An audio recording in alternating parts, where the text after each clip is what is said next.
வாரிய தலைவர் மொஹ்சின் நக்வியுடன் இந்திய அணியின் கேப்டன் சூரியகுமார் யாதவ் கைகுலுக்கினார். துபாயில் நடைபெற்ற ஆசிய கோப்பைக்கான பத்திரிகையாளர் சந்திப்பில் 8 அணிகளின் கேப்டன்கள் கலந்து கொண்டனர்.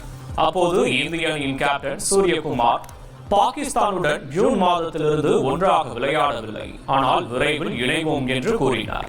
பாகிஸ்தான் கேப்டன் சல்மான் ஆகா இந்த நிலைமைகள் புதிதல்ல என்று கூறினார். இதனிடையே பாகிஸ்தான் கிரிக்கெட் வாரிய தலைவர் மொஹ்சின் நக்வியுடன் சூரியகுமார் யாதவ் கைகுலுக்கினார். இந்த வீடியோ இணையத்தில் வைரலாகி வருகிறது.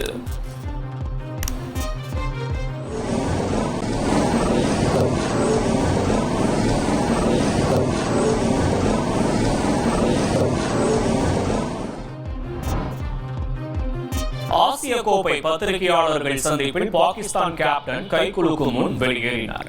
பத்திரிகையாளர்கள் சந்திப்பு முடிந்து ஒவ்வொரு அணிகளும் கேப்டன்களுடன் ஒருவருக்கொருவர் கைகுலுக்கி நட்பை பகிர்ந்து கொண்டனர்.